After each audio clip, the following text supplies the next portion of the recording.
अस्सलाम वालेकुम। मैं हूं तलहा ततला और मैं हूं नाजिश इकबाल। आप देख रहे हैं TST न्यूज़, पाकिस्तान का पहला मुकम्मल AI बेस्ड न्यूज़ चैनल। आज की अहम खबरों का आगाज करते हैं।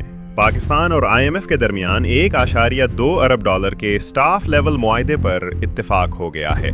वजारत ख़जाना के मुताबिक ये मुआहदा पाकिस्तान के मुआशी इस्तेहकाम की सिमत एक अहम पेशरफ्त है।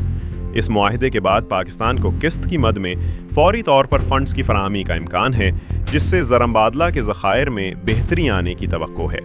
पाकिस्तान और अफगानिस्तान के दरमियान हालिया कशीदगी के बाद 24 घंटों के मुज़ाकरात के नतीजे में 48 घंटों के लिए आर्जी जंगबंदी पर इत्तेफाक किया गया है। दफ्तर ख़ारजा के मुताबिक अफ़गान अबूरी हुकूमत की दरख्वास्त पर पाकिस्तान ने यह फ़ैसला किया है ताकि सरहदी इलाकों में शहरियों के तहफ़्फ़ुज़ को यकीनी बनाया जा सके।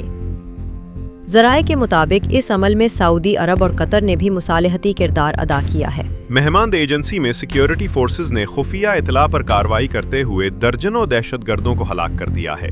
तर्जुमान के मुताबिक दहशतगर्द मुल्क के अंदर हमले की मंसूबाबंदी कर रहे थे। कार्रवाई के दौरान भारी मिक़दार में असलहा और बारूदी मवाद भी बरामद किया गया है। उधर अवाम के लिए खुशखबरी ये है कि हुकूमत पाकिस्तान ने पेट्रोलियम मसनूआत की कीमतों में कमी का ऐलान कर दिया है। पेट्रोल की फ़ी लीटर कीमत में ₹5.66 और डीजल की कीमत में ₹1.39 की कमी की गई है।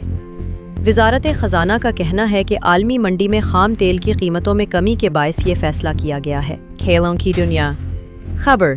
पाकिस्तान क्रिकेट टीम ने शानदार कारकर्दगी का मुजाहरा करते हुए जनूबी अफ्रीका को पहले टेस्ट मैच में 93 रन से शिकस्त दे दी है।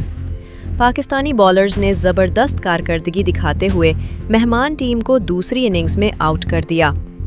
शायकीन क्रिकेट ने टीम की इस कामयाबी पर खुशी का इजहार किया है। ये थी आज की अहम खबरें। मज़ीद ताज़ा तरीन अपडेट्स के लिए देखते रहिए TST न्यूज़।